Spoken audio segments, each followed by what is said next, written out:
Setting new goals and pushing yourself further is always something that I've found to be extremely valuable in life. And in today's episode, I'm going to go over some of my new year 24 goals, how I'm going to go about accomplishing them, and what lead and lag measures are and why they're important. What's going on, you guys? It's Eric McFull here with Your Road to Financial Freedom. In this video, we're going to be going over the 10 goals that I've set for myself this year that I want to accomplish before I turn the ripe old age of 25.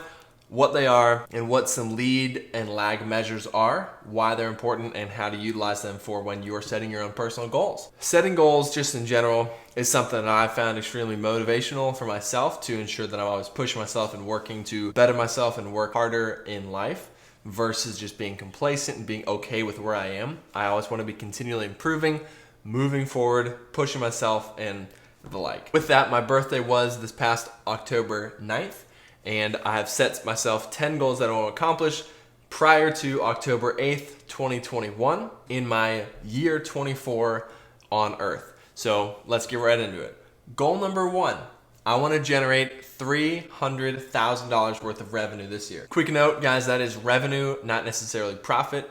Revenue. The idea, again, is keep most of it's profit, but I do want to reiterate that it's revenue. With that, where's it going to come from? How am I going to do it? And what are lead and lag measures, and how do those play into this goal? First off, $300,000.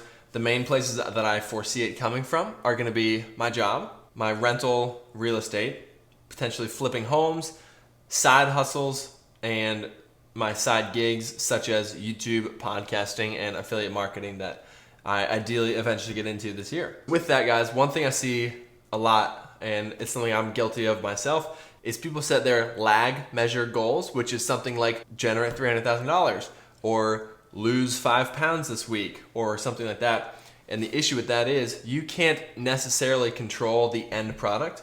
You can control your daily actions and the steps you take to work towards achieving that, but you can't control that outcome. With your weight, for example, you can't force your body to weigh a certain amount. You don't have control over that.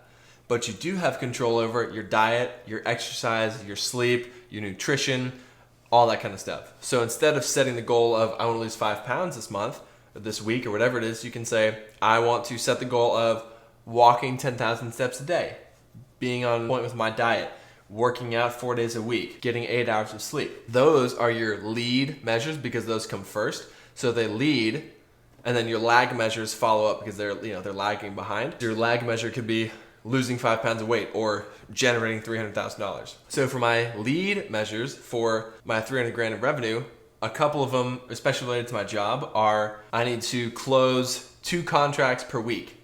So if it's 2 contracts per week, I have to reverse engineer and say, okay, if on average I close 10% of people I speak to, I need to speak to 20 new people per week. In order to speak with 20 people, let's just say 50% of people pick up the phone, I need to make 40 phone calls per week. And then kind of keep backtracking from there. And again, the more I do it, the more numbers I can adjust, because who knows, maybe I can only close 5%, or maybe I can close 20%.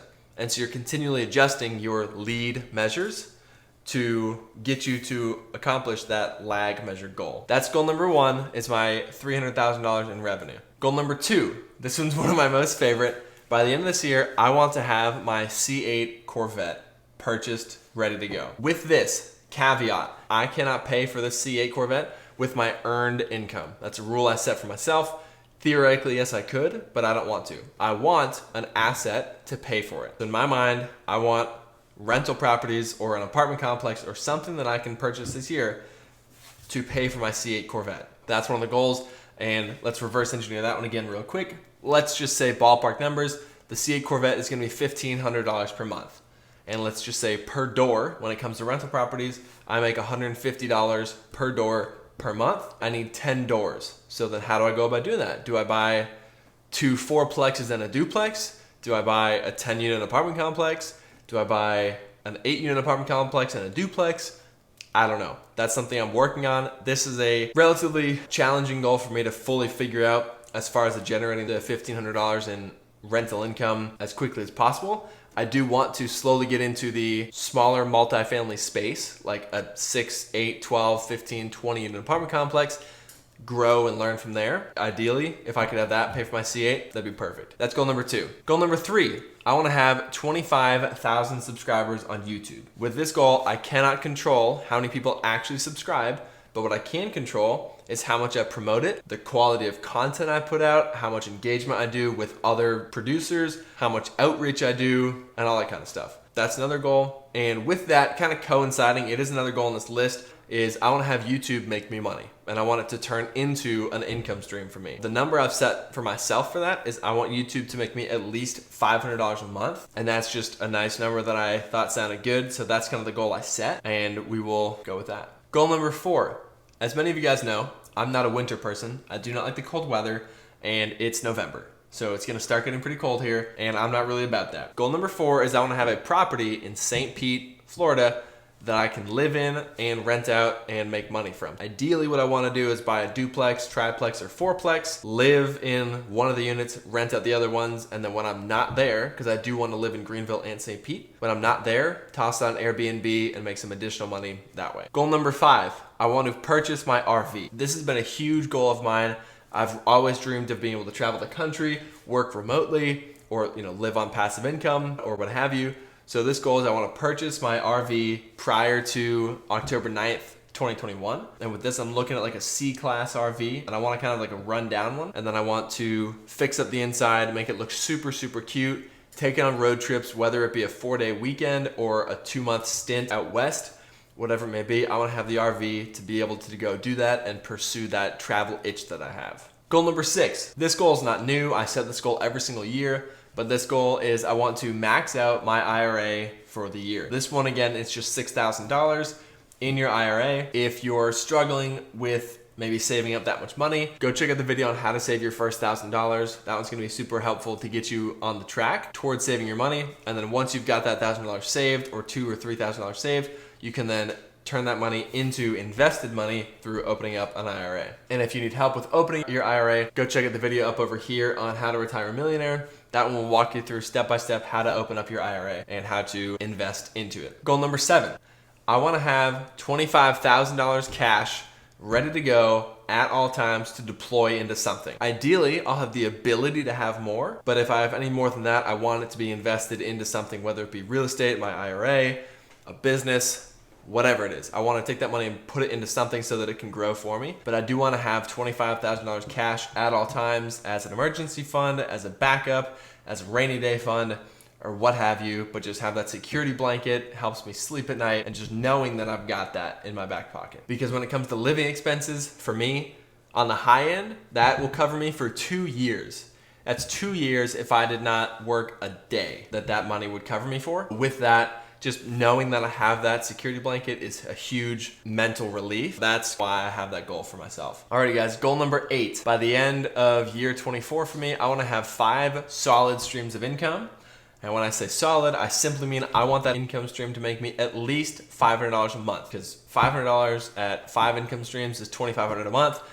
Not too shabby, and ideally they'll be higher, but 500 is the minimum. And what are those 5 income streams gonna be? I want them to be my YouTube channel, my podcast, affiliate marketing, my job, and my rental properties. So those 5, I want to collectively make at least $500 a month by the end of the year or more. Goal number 9 is more of a fitness one. This one I want to get down for me personally to about 205 to 210 in body weight, get down to that leaner, more aesthetic level for myself, and I want to be able to maintain that year round. One of my personal struggles with health and fitness has always been to maintain my body weight year round. So a goal I've set for myself is get to that body weight and then maintain it for as long as I can.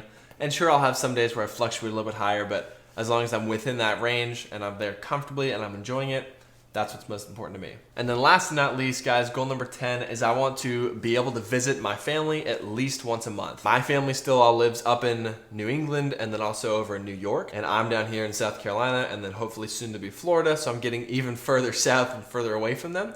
So I want to be able to hop on a plane, go visit them for 4 days, hang out, enjoy time with them, spend time with them. Because to me, again, family is one of the most important things.